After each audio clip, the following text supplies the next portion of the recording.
Esta noche vamos a, con poco eco. Ok. Corregimos esa parte. Ahí yo creo que se puede escuchar mejor. Hola, ahora sí. Muy bien. Entonces comencemos en la capacitación de esta noche.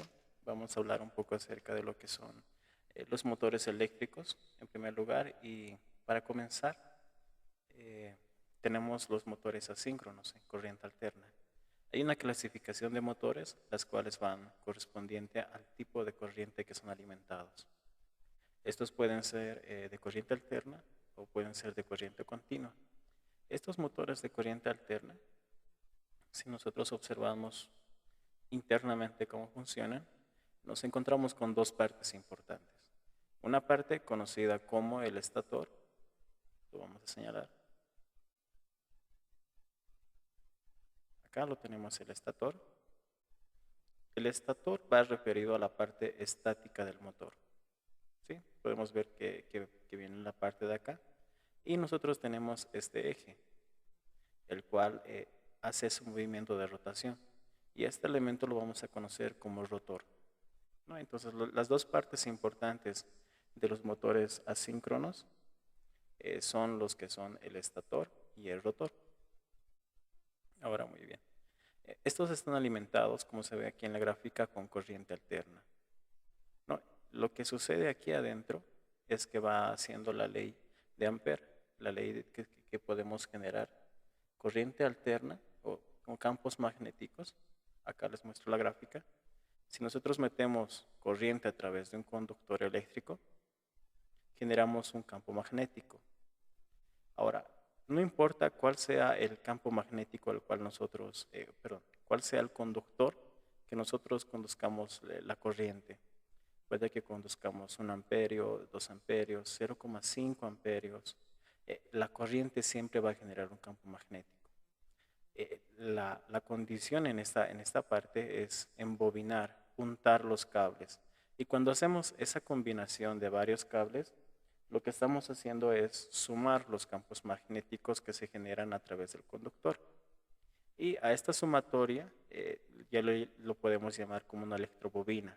¿Por qué? Porque la sumatoria de estos campos magnéticos nos generan un polo norte y un polo sur, ¿no? Tenemos acá un comportamiento de un imán, pero artificial, que viene con la que es la corriente eléctrica a través de un conductor, que lo conocemos como electrobobina. Perdón, electroimán. Entonces, ese mismo funcionamiento sucede aquí adentro en lo que son el estator y lo que son el rotor, ¿no? Entonces va cambiando a través de esta polaridad.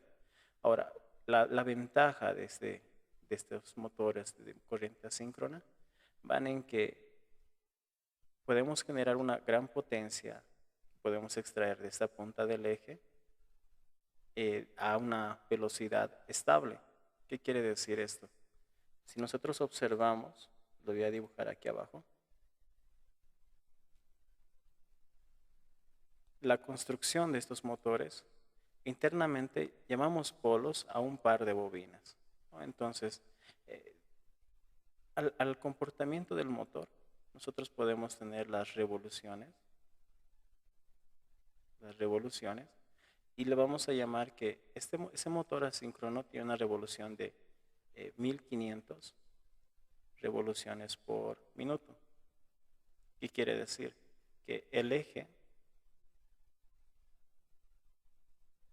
que nosotros encontramos de salida de parte del motor, está girando 1500 veces por minuto. Es una característica de este tipo de motores.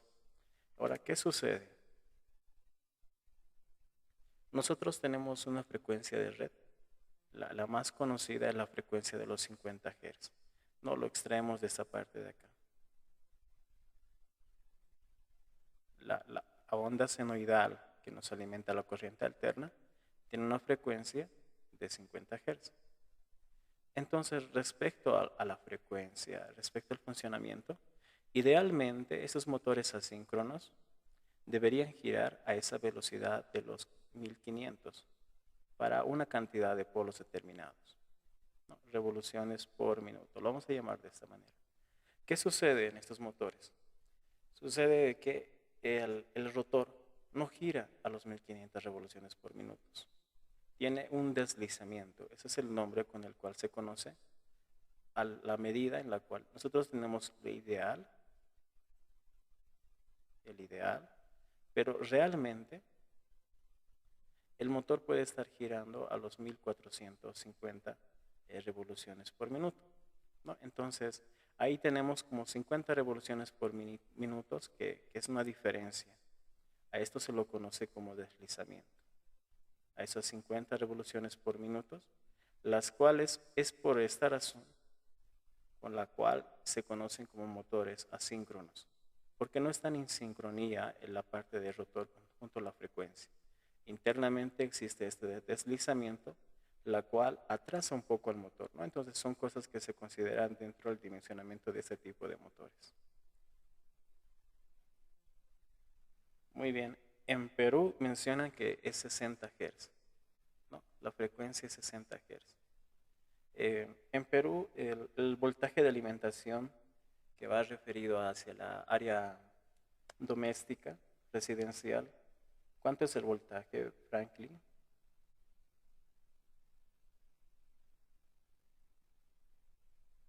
460, ok. 380 y 220. ¿Existen las conexiones de 110 voltios?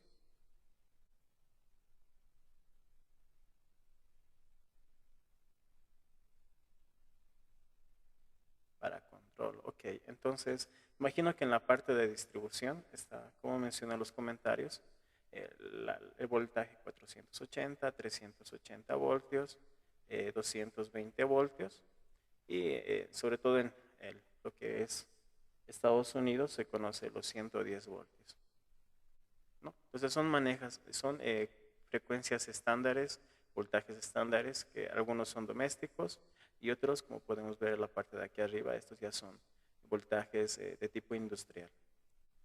Bien, entonces este es el comportamiento en el cual vamos viendo, en donde una parte por algún momento se mantiene positivo, a la siguiente parte pasa a negativo, vuelve a subir a positivo, vuelve a bajar a negativo, ¿no? Entonces vamos cambiando lo que es la polaridad, vamos cambiando el positivo y negativo de lo que es la electroimán. La desventaja de estos motores está en esta parte de acá.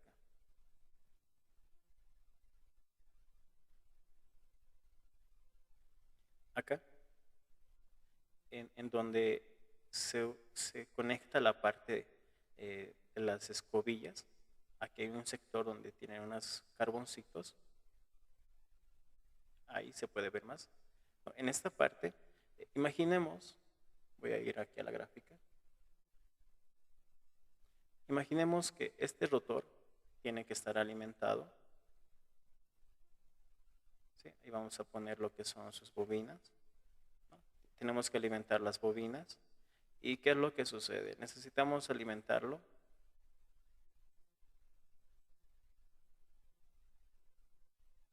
con una parte positiva y necesitamos alimentarlo con una parte negativa para que la parte del rotor, esta parte que se conoce como rotor, tenga su campo magnético interno, ¿no? Y juntamente con el rotor, con el estator, puedan hacer el movimiento de repulsión.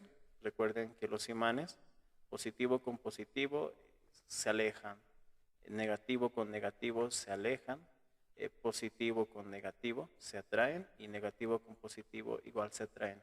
Entonces son comportamientos de la naturaleza las cuales nosotros aprovechamos para este movimiento. Ahora, imagínense que nosotros tenemos que unir estos dos cables. Ahora, el rotor empieza a girar y estos conductores que están unidos a través de estos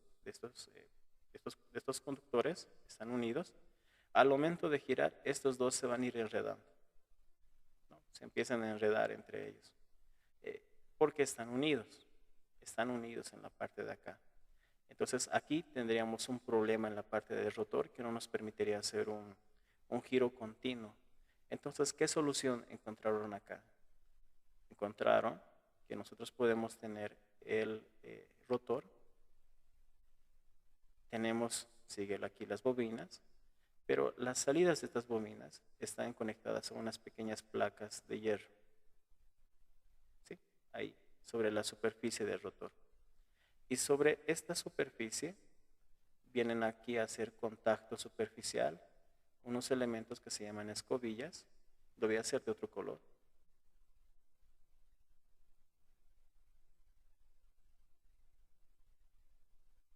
Acá. No, lo hago de otro color. Acá también lo hago de otro color. Esas son las escobillas, las cuales ahora sí podemos alimentar con una parte positiva y una parte negativa, en la cual el rotor sí puede hacer su movimiento sin interferir en lo que es la parte de la conexión. No, el problema va a que estas escobillas tienden a desgastarse. En acá tenemos una gran pérdida energética porque también empiezan a recalentar y esa es una parte de la deficiencia de estos motores. Bien.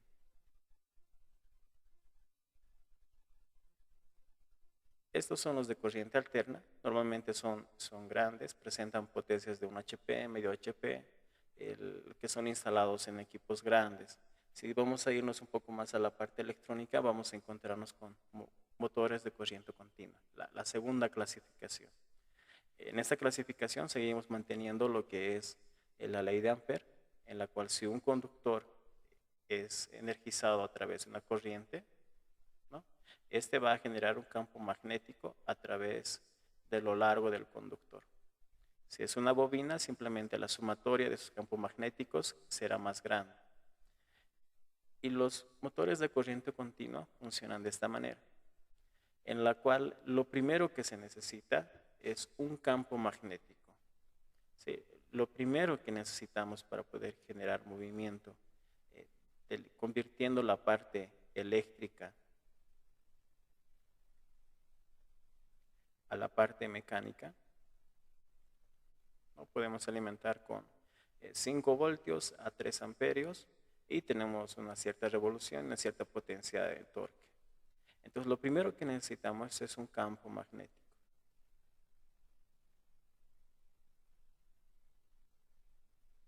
En estos elementos, los cuales son de corriente continua, suelen tener estos imanes permanentes dentro del motor, los cuales constantemente están generando este campo magnético, que lo tenemos ahí en esas flechitas, ¿no? Donde el polo sur tiene sus líneas de conducción magnéticas hacia el sur, ¿no? El norte hacia el sur. Ese es el principio. Lo primero, tenemos que tener un campo magnético. Lo segundo, vean que hacia la parte del rotor, hacia la parte que está girando, tenemos que alimentarlo con un voltaje positivo y un voltaje negativo alterno. ¿Sí? Con esta condición nosotros vamos a tener una parte positiva y una parte negativa en todo el trayecto. Ahora, ¿cómo nosotros hacemos la alimentación alterna sobre el rotor? Si nosotros estamos presentando solamente un voltaje positivo en la entrada y un voltaje negativo. Bueno, como pueden ver en la parte de acá, en este mecanismo, en donde se aprecian las escobillas, voy a botar esta parte de acá.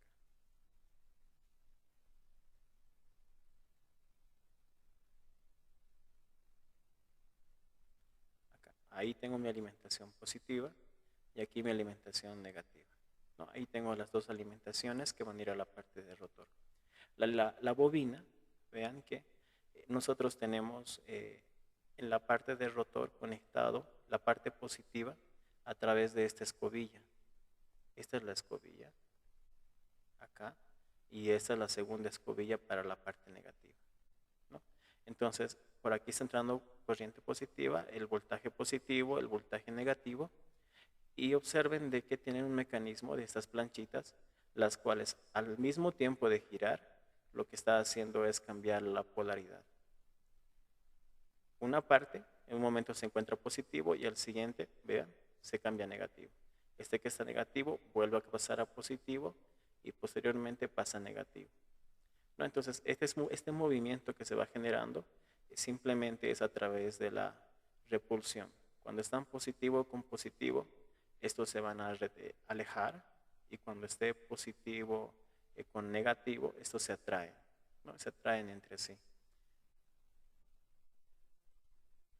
Acá podemos ver la simulación interna de cómo se está generando este movimiento. En primer lugar, nosotros mencionamos que tenemos que tener un imán permanente. ¿Cuál es este imán? Nosotros tenemos la parte negativa, vamos a hacer un ejemplo ahí, y aquí tenemos la parte positiva de los imanes permanentes. Entonces, si nosotros dibujamos las líneas de campo magnético, del positivo están pasando hacia la parte negativa y entre medio estamos encontrándonos la parte del rotor, ¿no? Entonces, ahí se están dibujando lo que es las líneas de campo magnético. Ahora, estas líneas de campo magnético están interactuando con el otro campo magnético que estamos generando a través de las electrobobinas.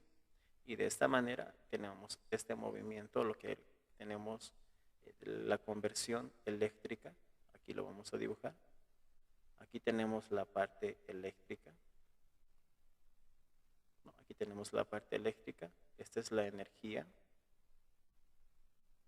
eléctrica que ingresamos en este elemento, en este equipo. Y en la parte de acá nosotros tenemos energía mecánica.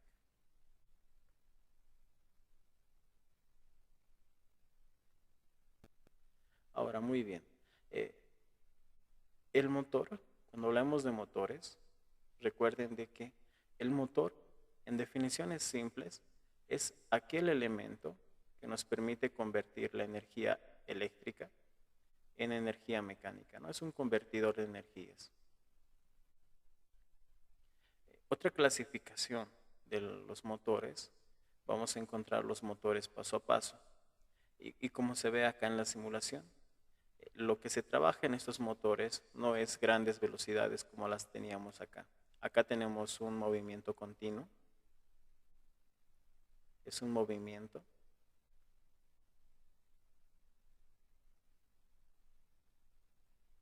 Es un movimiento continuo. En la parte de acá no. Cuando hablamos de motores paso a paso, estamos hablando de igual manera, electrobobinas, las cuales se van a ir energizando, van a ir generando sus campos magnéticos, pero su movimiento se va a limitar a través del mecanismo que presentan aquí adentro, los cuales observamos de que van grado por grado. Y a este comportamiento se lo llama paso a paso. Físicamente, los motores paso a paso podemos encontrarlos en esta forma, que son los NEMA 17, o de esta forma, ¿no? Son los que están acá. Ahora, dentro de lo que son los motores paso a paso, hay algo que tenemos que observar. Dentro de las descripciones que nosotros encontramos en el motor, podemos encontrar, número uno, el modelo. El modelo. ¿Cuál es el modelo del motor? Y a través de esto poder ir a la hoja de datos. A la hoja de datos y poder extraer con qué voltaje se alimenta, cuál es la corriente que pasa por las bobinas y, muy importante, de cuántos grados de desplazamiento son. De cuántos grados de desplazamiento son. Si vemos en este caso, lo voy a amplificar un poco más.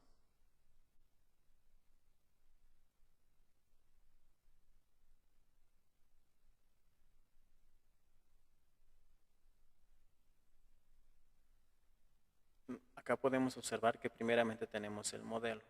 Muy bien. Pero hay dos datos importantes que en algunos de los servomotores suele venir.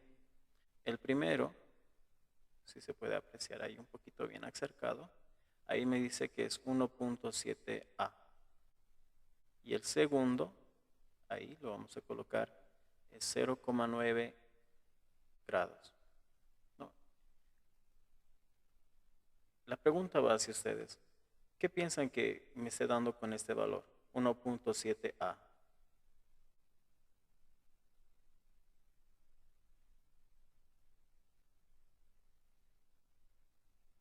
Nosotros tenemos diferentes variables. Tenemos lo que es la corriente, tenemos el voltaje y tenemos la resistencia, ¿no? Entonces, la corriente está medida a través de amperios, ¿no? La unidad básica de la corriente son los amperios. Voltaje son los voltios. Y la resistencia son los ohmios, ¿no? Entonces, cuando nosotros veamos este tipo de información en un motor paso a paso, lo que nos está diciendo es la corriente máxima dentro de acá va a ser 1.7 amperios o este motor tiene una alimentación de 1.7 amperios. ¿No? Después, a través del código, tendríamos que verificar a qué voltaje está sometido este motor. ¿Con qué voltaje trabajamos para tener 1.7 amperios? Existen motores paso a paso que van desde los 9, 12, 15, 18, 24, 28 voltios de trabajo nominal. Ahora, entre los pasos, acá mencionábamos que teníamos de 0,9 grados y simplemente es cuántos pasos necesitamos para poder dar una vuelta entera. ¿Qué quiere decir en este caso? Si yo empiezo en el número 1 que estoy acá, tengo que girar todo esto para regresar acá y tengo que pasar los 360 grados que nosotros conocemos para poder dar una vuelta. Ahora, ¿cuántos pasos yo tengo que dar para poder dar una vuelta? Entonces, eso va referido a esto, 0,9 grados. Como por ejemplo, si un motor paso a paso es de 0,72 grados, nosotros vamos a tener un motor de 500 pasos. ¿Qué quiere decir? Que tiene que venir 1, 2, 3, 4, así, 100, 200, 300, 400, 500 pasos para que yo pueda dar una vuelta entera. Este motor, observen, es que es 0,9 grados, tenemos 400 pasos. Los motores 1.8 grados son de 200 pasos. Después vamos a encontrar de 100, de 48, 24 y estos que son un poquito raros que son de 90 grados.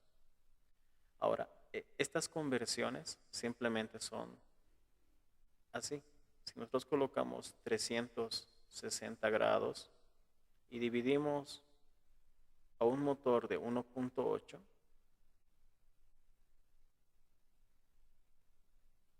en la parte de acá, nosotros estamos diciendo que los 360 grados es una vuelta, es una vuelta entera.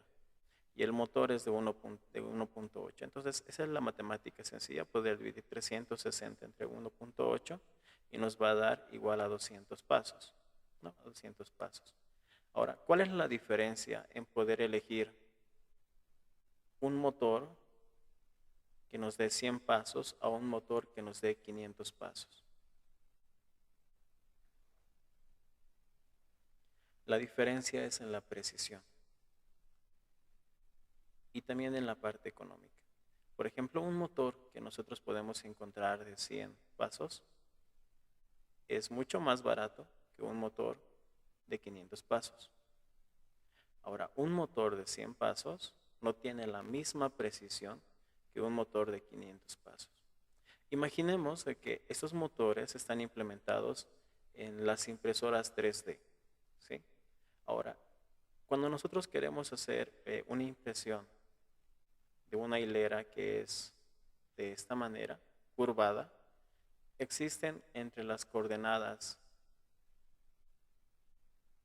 X y Y movimientos que realizan para que se pueda generar este tipo de movimientos. Y los motores lo que hacen es hacer este tipo de movimientos. Como por ejemplo, el motor que dirige el eje X va a hacer este movimiento. Va a irse un poco hacia la derecha, queremos movernos hacia arriba, se mueve hacia arriba, mueve a la derecha, mueve hacia arriba. Entonces observamos de que si nosotros acercáramos mucho lo que es esta línea curvada que es para nosotros, observaríamos este tipo de comportamientos en los motores paso a paso, porque son los grados que se pueden mover, ¿no? Entonces, a estos grados, mientras más finos los tengamos, la curvatura va a ser más natural, va a ser más natural. Pero si son más grandes, como por ejemplo 7.5 grados, esta curvatura va a empezar a generarse con mucha más discrepancia en sus errores. Pues ahí tenemos más errores.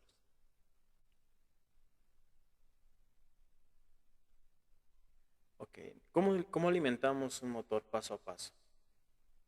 Para poder alimentar un motor DC era muy sencillo. Nosotros teníamos que tener una alimentación acá.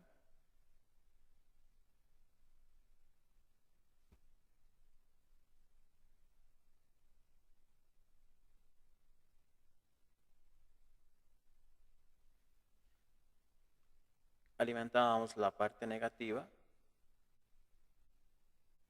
y alimentábamos la parte positiva, ¿no? Esa era su alimentación de lo que es un motor de corriente continua. Y a través de esta simple alimentación nosotros tenemos un movimiento. Queremos invertir el movimiento, simplemente cambiamos la parte positiva hacia el otro extremo y la parte negativa hacia el otro extremo. Y hacemos un movimiento contrario. Esta es la forma de alimentar un motor de corriente continua. Ahora, para alimentar un motor de corriente, un motor que se conoce como paso a paso, nosotros necesitamos diferentes elementos. En primer lugar, necesitamos una fuente de alimentación que se conoce como positiva y negativa, ¿no? Este puede ser, como se mencionó hace rato, de 9 voltios, 12 voltios, 24 voltios. Posteriormente, esta fuente tiene que ir hacia lo que se conoce como un microcontrolador. Tenemos que tener un elemento que nos permita poder generar este tipo de secuencias, en las cuales si el motor es unipolar o bipolar, vamos a tener diferente cantidad de bobinas y la combinación de estas bobinas, fíjense, energizadas o apagadas, va generando el movimiento, ¿no? Entonces los pasos vienen de acá. El primer paso pasa al segundo, pasa al tercero, pasa al cuarto y regresamos para volver a hacer el movimiento. Entonces estos pasos tienen que ser generados por un microcontrolador, por algún elemento que nos permita poder hacer ese control. Muy bien, entonces acá necesitamos primeramente un microcontrolador que nos genere estos pasos. Pero cuando estamos hablando de estos elementos, estamos hablando de baja potencia. ¿Por qué? Un pin digital que nosotros podamos extraer de acá, la corriente máxima en muchos de los casos no tiene que ser mayor a 20 miliamperios. ¿Sí? 20 miliamperios.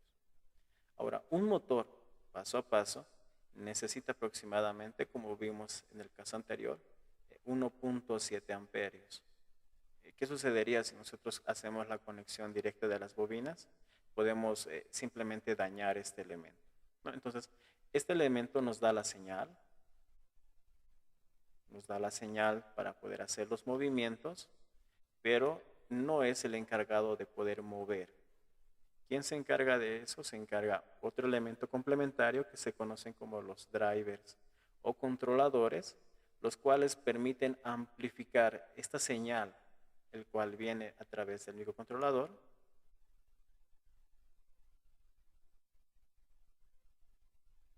¿no? Estos elementos, conocidos como drivers, amplifican la señal.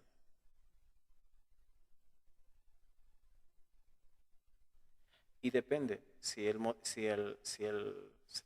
motor paso a paso requiere 1.7 amperios, los drivers tendremos que buscar uno que pueda soportar 1.7 amperios o tal vez un poco mayor, ¿no? Entonces, estos elementos lo que hacen es amplificar esta señal y una vez de acá, recién podemos mandar a lo que es el motor paso a paso. Esta sería la secuencia para poder energizar estos motores. La ventaja de estos motores, la ventaja es de que a diferencia de los motores DC, aquí tenemos a los motores DC, estos pueden girar continuamente, pero no podemos enclavarlos, no podemos atorar o trancar lo que es esta parte del rotor.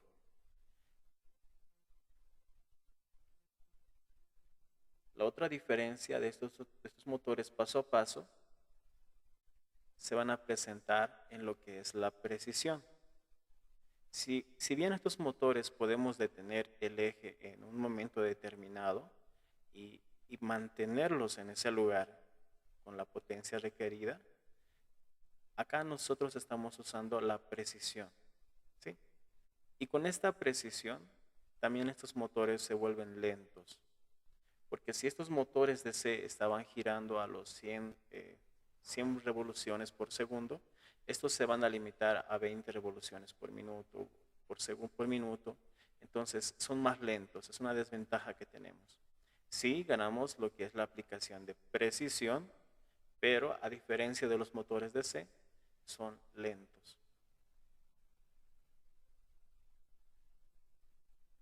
Muy bien.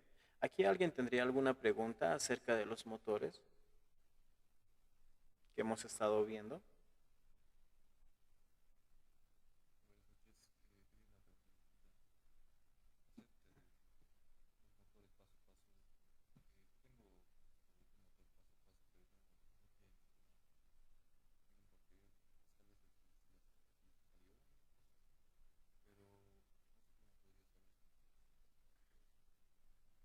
Ok. Alguna vez también me pasó la misma experiencia. Es un poquito complicado poder encontrar a qué corresponde, pero te puedes aproximar mucho, porque nosotros tenemos la estructura de un motor paso a paso.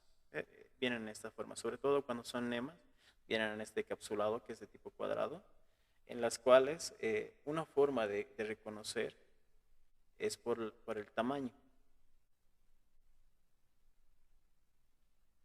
Acá nosotros tenemos una distancia, tenemos una altitud, ¿verdad? Tenemos acá la cantidad de cables que puede decirnos si es unipolar o es bipolar. Y con estos valores de distancia, de altura, podemos entrar a las hojas de datos de los motores paso a paso y buscar alguno que se parezca. Y de entre toda esa familia que nosotros hemos encontrado, entonces podemos tal vez hacer otra clasificación haciendo pruebas, siempre empezando por el menor. Un ejemplo, si en la hoja de datos encuentro 10 motores que son parecidos con el mismo encapsulado, tengo que ir viendo. Si uno de ellos me presenta 9 voltios, ¿no? Entonces mi primera prueba con este motor paso a paso, va a ser los 9 voltios. Si veo de que aún está débil la parte del eje, ¿sí? Puedo sostenerlo con mi mano y el motor no recalienta, entonces voy aumentando el voltaje. En el punto en el cual yo llegue a conectar un voltaje más alto, el del cual me es recomendado, el motor al solamente conectarlo va a recalentar, ¿no? Ahí ya podemos dañarlo. Tenemos que estar muy atentos que en el momento en que pase un voltaje muy elevado y sentimos que recalienta, desconectarlo rápidamente. ¿No? Es un sacrificio que se hace, pero también podemos determinar que con eso el voltaje ya es mayor y corresponde al siguiente, a los 15 voltios. Esa sería una forma en la cual podemos encontrar, si es que no tenemos sobre todo la descripción del modelo o con cuánto se alimenta.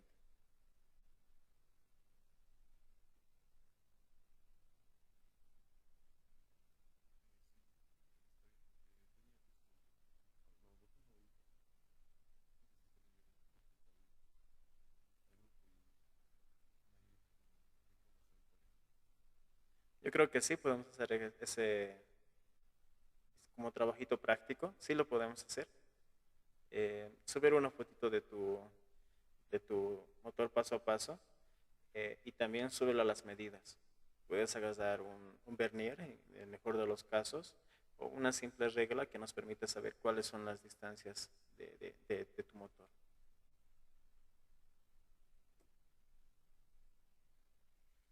Perfecto. Entonces, continuemos con esta presentación de los motores y les voy a presentar a lo que se conoce como los servomotores. Estos elementos constan de una parte eléctrica y una parte mecánica. Como podemos ver, acá internamente estos presentan un motor de corriente continua.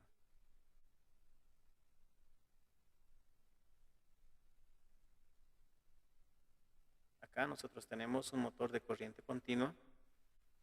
Posteriormente, la segunda parte importante es este conjunto de engranajes, los cuales nos permiten poder ganar potencia, sobre todo en la parte de torque.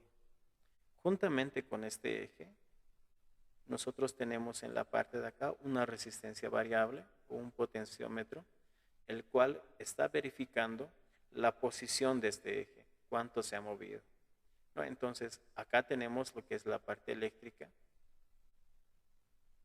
En la parte de acá tenemos la parte eléctrica. Después tenemos el motor y tenemos una parte mecánica. Un servomotor está compuesto por esas dos partes importantes, parte mecánica y parte eléctrica. Ahora, ¿por qué se combinan estas dos partes? La primera, eléctrica, no solamente es para alimentar al motor DC, sino para tener la variable de control. Entonces vamos a anotar acá.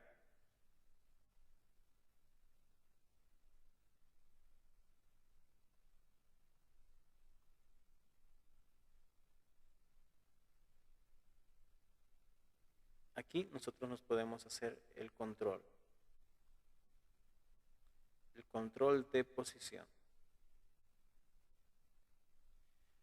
En un motor paso a paso, las cual veíamos hace un momento atrás,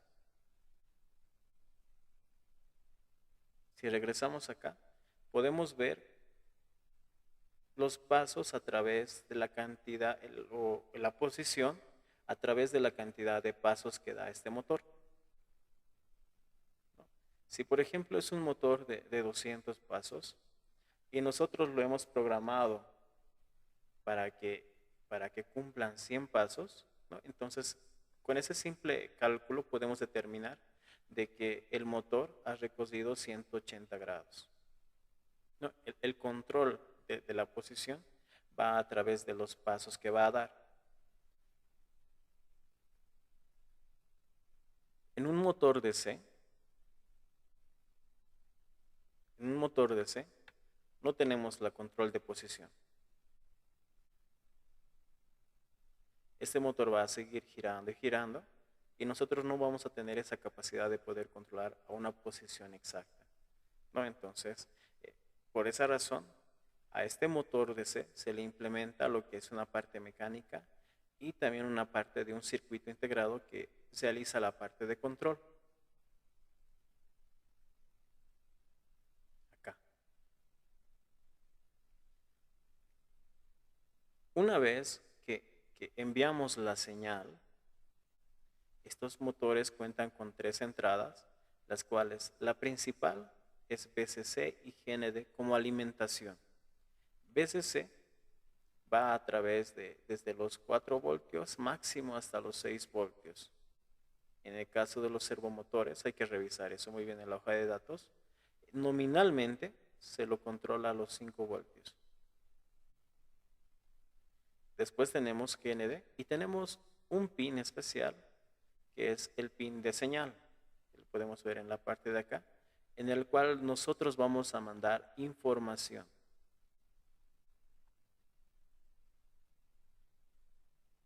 Mandamos información y la información que mandamos va a ser la posición. Entonces, esta información que enviamos a través de este pin de señal entra a través de este conductor.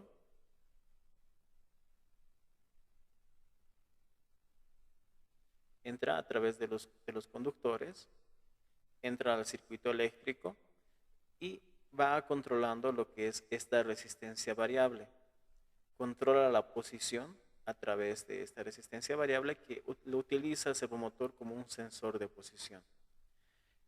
Entonces, manda señal al motor DC. Si la posición está muy alejada, va a girar hacia la izquierda o hacia la derecha, pero se va a detener en un momento. ¿Cómo determina ese momento? Con este potenciómetro.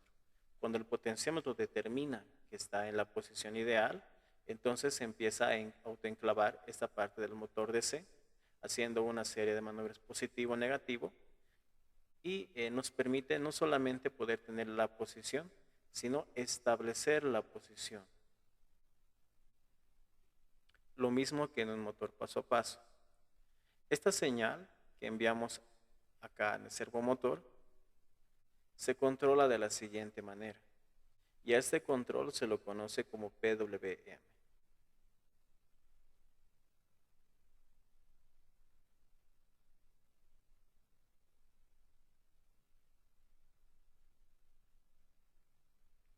que en español se lo conoce como la modulación del ancho de pulso, ¿no? Entonces, observen de que la onda cuadrática que nosotros manejamos en digital, tenemos que transformarla, tenemos que modificarla. Si en digital nosotros no nos importaba que el tiempo en alto sea diferente que el tiempo en bajo, en un control para un servomotor sí nos importa, porque la información que le llega es este tiempo en alto. El tiempo en alto en el cual esté va a ser la posición del servomotor. Observen que si nosotros mantenemos el tiempo en alto en 1 milisegundo y a una frecuencia de 20 milisegundos, que es aproximada a los 50 Hz, ¿está bien? A ver, revisamos esta parte. 1 dividido entre 20, por decirlo de la manera 3, sí, 50 Hz. Ahí tenemos los 50 Hz. Pero si solamente la parte de alta dura 1 milisegundo, entonces nosotros vamos a tener los 0 grados. Si modificamos este tiempo en alto hasta los 1.5 milisegundos, el tiempo en alto de este servomotor va a cambiar de posición y va a llegar hasta los 90 grados. Si modificamos una vez más este ancho de pulso y llegamos a los 2 milisegundos, la posición que va a adoptar este eje va a llegar hasta los 180 grados, ¿no? Entonces, esta modulación de ancho de pulso nos permite tener el control de la posición, pero de forma angular, ¿no? Acá trabajamos con lo que son los ángulos.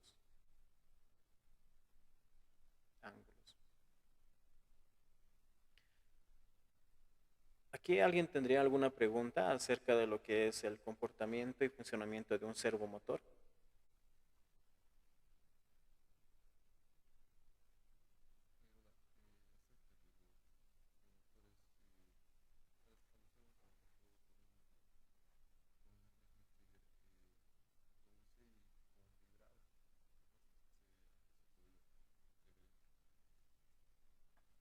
¿Analizaste, analizaste la señal con un osciloscopio? Ok, sería muy bueno analizar la señal para ver cómo es su comportamiento de la señal. Tal vez iba a ser algún problema del controlador, ¿no? Del driver. Pero se pueden dar otros factores. Por ejemplo, en esta noche vamos a estudiar esta parte de lo que es la precisión. Vamos a observar que este es el caso de un servomotor. El modelo es 5010. ¿Ok? Vean que en primer lugar nosotros trabajamos con ángulos. Si trabajamos desde un punto de vista en la programación,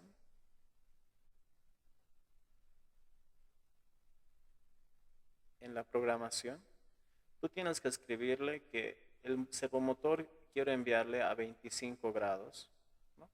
Le envías una parte numérica y el servomotor simplemente se posiciona en esos 25 grados. Si quieres mandarlo a una posición de 90 grados, lo que hace es ir a los 90 grados. Ahora, los servomotores, existen algunos de que solo llegan a 90 grados. Vamos a hacer esa clasificación antes de entrar a otra parte.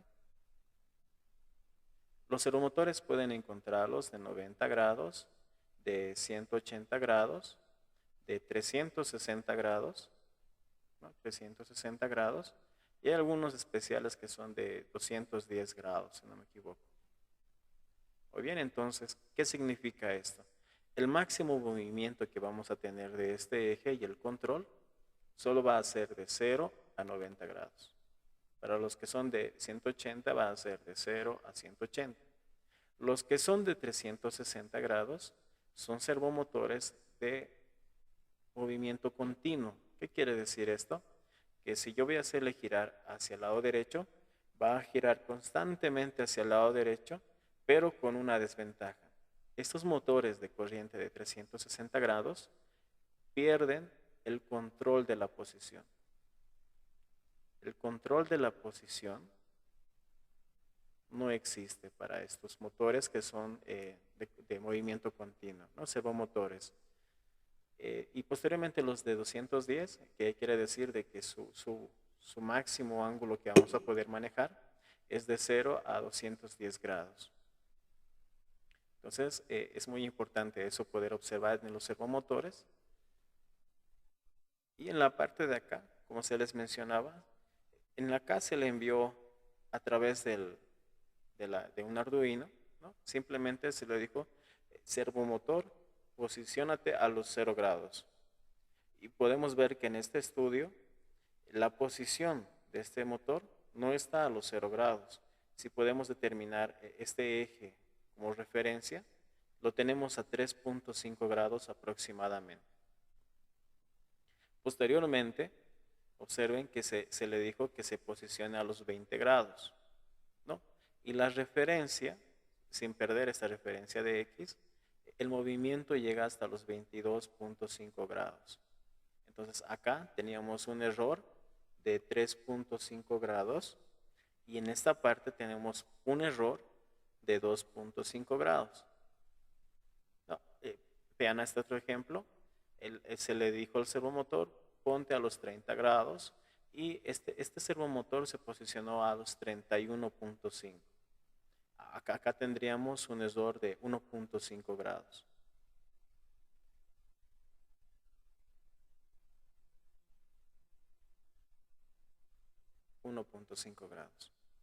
Ahora, sigamos observando el comportamiento de este servomotor. Acá observen de que se le dijo que se le posiciona a los 50 grados y efectivamente se posicionó a los 50 grados. El error, 0 grados.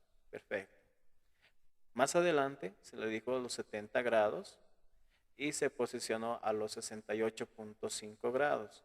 Más o menos igual 1.9 grados, pero en este caso negativos, ¿no? Abajo del valor nominal que nosotros queríamos manejar. En este caso, los 80 grados se posicionó a los 77 grados. Aquí ya tenemos un error de igual manera negativa de menos 3 grados que tiene este servomotor. Por último, observemos de que se le dijo que se le ponga a los 90 grados y se posicionó a los 86 grados. No, acá tenemos menos 4 grados, que es el grado de error, y de la misma manera aquí, menos 4 grados de error. Ahora, ¿por qué es muy importante observar este comportamiento en los servomotores? Estos servomotores tienen un comportamiento muy diferente en cada uno. Es como ustedes, si ustedes se llaman Franklin, no hay otro Franklin como vos, ¿no? en el mundo, en toda la humanidad. De la misma manera, los servomotores son únicos, aunque sean del mismo modelo. ¿Cuáles son esas diferencias que vamos a encontrar? Son la fabricación de materiales, son la precisión en las que se han fabricado. Entonces tenemos diferentes comportamientos para cada servomotor, diferentes errores para cada servomotor. Observemos la construcción de estos servomotores. Nosotros tenemos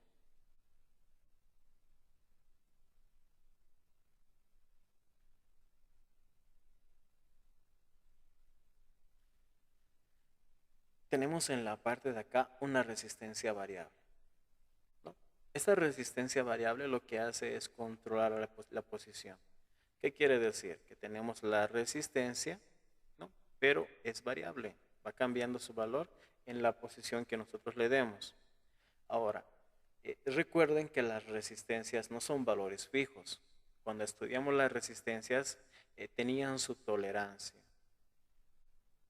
¿no? Esta tolerancia permitía tener un grado de error a la resistencia. Las mejores eran debajo de 1% de tolerancia, teníamos hasta de 20% de tolerancia, teníamos de 5%, ¿no? Respecto a lo que es la fabricación de la resistencia, que era un valor de la resistencia de valor nominal que podíamos exagerar hacia la parte positiva y hacia la parte negativa. Pero el valor de la resistencia no tenía que superar ni este límite positivo ni este límite negativo. Si se encontraba dentro de este rango, mencionábamos que esta resistencia era de buena calidad. Y así superaba la parte positiva o la parte negativa en la parte de abajo, mencionábamos que la resistencia era de mala calidad. Esto era hablando de resistencias, pero aquí tenemos igual de la misma manera una resistencia variable que tiene su tolerancia. Puede ser que nos mencionen de que este potenciómetro sea de 1K, 1 kilo ohmio, pero efectivamente internamente no sea de 1 kilo ohmio, será de 9.98 ohmios, ¿no? No, aquí sería 0,98 kilo ohmios. Ahí está más aproximado. Entonces vean que esa diferencia que nosotros tenemos acá va a producir un error. Y mientras más grande sea ese error, más alejado va a estar del comportamiento que nosotros deseemos según lo que es lo real e ideal. Ahora, este error que vemos en la resistencia está dentro de todo este sistema, ¿no?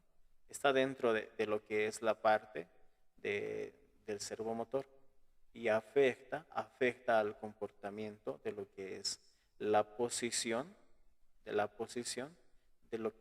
eje que vamos a manejar. Vamos a dibujar una resistencia larguísima. Entonces, imagínense que internamente en su construcción tenemos una resistencia muy, muy larga. Es la resistencia variable. Aquí empezamos en 0 y aquí terminamos en 10K. Tenemos una sonda, el cual tiene que recoger todos estos valores. Pero ¿qué sucede? En el material internamente puede tener impurezas, puede ser que la resistencia esté aumentada, ¿no?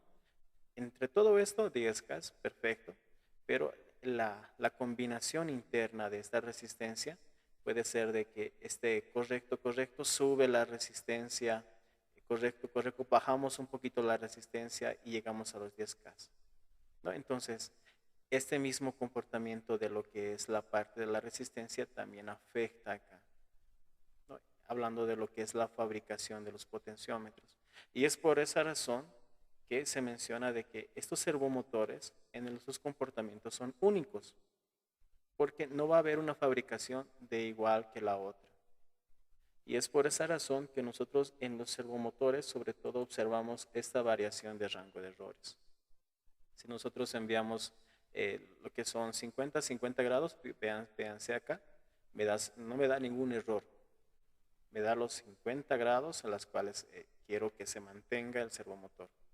Pero si le mando 80 grados, aquí me está mandando a 77 grados y sí afecta. Cuando estamos hablando de términos de robótica y estamos trabajando con robots que tengan que tener precisión, imagínense que el robot o un brazo robótico, acá, imagínense que un brazo robótico consta de 3.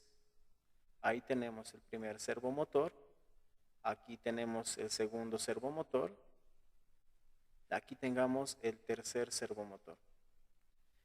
Si el primero me presenta un error de 3 grados, vamos a anotarlo bien.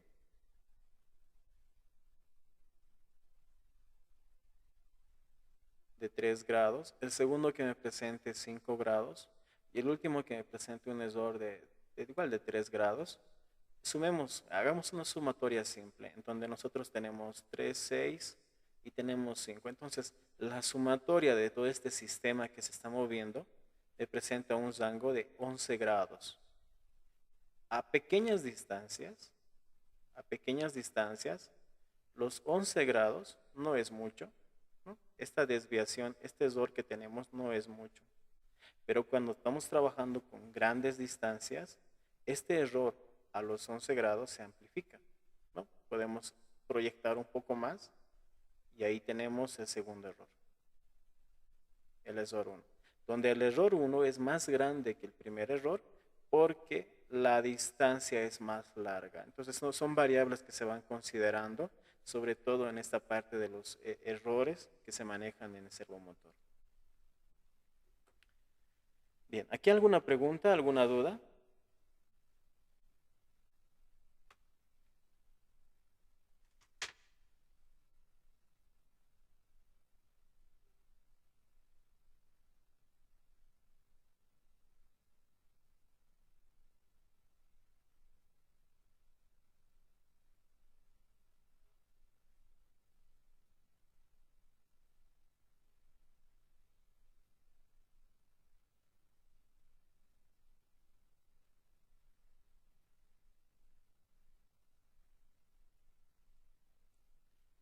Muy bien, entonces vamos a dar un pequeño receso de 5 minutos y estaríamos regresando y 18, según el horario correspondiente de donde es su residencia. Y regresamos en 5 minutos para poder ver un poco más de la parte práctica, ya entrando a la parte de robótica. Aquí hemos presentado la parte de los elementos de los motores y vamos a ver la parte de robótica en la segunda parte. Entonces hacemos un descanso de 5 minutos y regresamos para la segunda parte.